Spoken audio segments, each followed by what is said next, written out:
indicate a total absence of judgment that really, I think, puts the nation in substantial danger. He writes in this book, the problem with Bill Clinton, the scandals, the rumored scandals, the incubating scandals, the dying ones, they never ended. Whatever moral compass the president was consulting was leading him in the wrong direction. His closets were full of skeletons just waiting to burst out. We now see almost on a daily basis Bill Clinton undermining George W. Bush any way he can. Do we need to have a full and complete investigation into whether or not this obsession with his scandals and his peccadillos here literally put us in a more vulnerable position as it led up to 9/11? Is that a fair question? Well, let me go back and repeat what I said a minute ago, because this is so profound.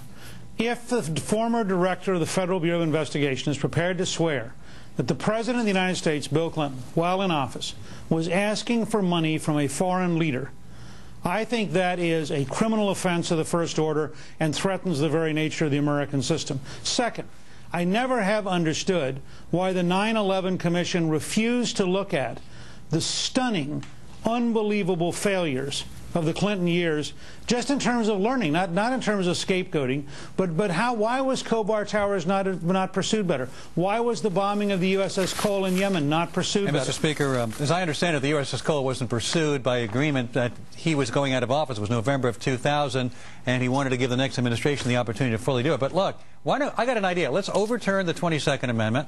Let's elect him again, and you guys can try to impeach him again for all this stuff. Alan, that's a cute line, but let me ask you this. If it turns out to be true that a sitting president of the United States was asking a foreign leader for money, doesn't that kind of bother you no matter who the leader was? You know what bothers me more? Whether or not a member of the White House leaked the identity of a CIA agent, and now we have Karl Rove, who may be who's going to be testifying, it seems, once again. And is he doing so to cover his posterior?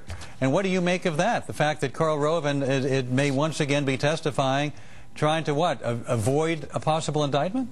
Look, I think that Karl Rove should testify as the President has instructed, and so should any other member of the White House who's asked to by the U.S. attorney who's looking into this. But I want to go back for a second, Alan, because I can't quite believe you're trying to compare these two. Oh, absolutely. I think it's absolutely much more dangerous to have a White House leaking the identity of an undercover CIA agent.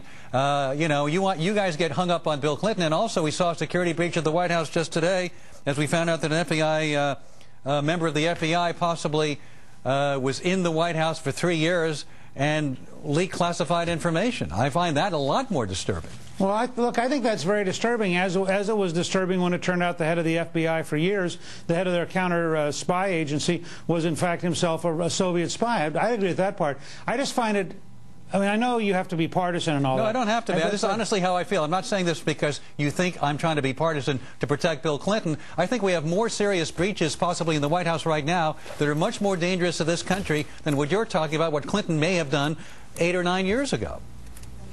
Okay, so you think it's acceptable for an American president to ask for money from a foreign government? No, I don't think it's acceptable, but you're comparing two different things, and I'm saying that the kind of breaches we are now discussing, I think, are much more dangerous to this country than than the allegations that we have not proven about what Bill Clinton may have done 5 or 6 years ago. Look, if it turns out that somebody inside the White House was leaking secrets to the enemy and in fact was an enemy agent, they should go to jail.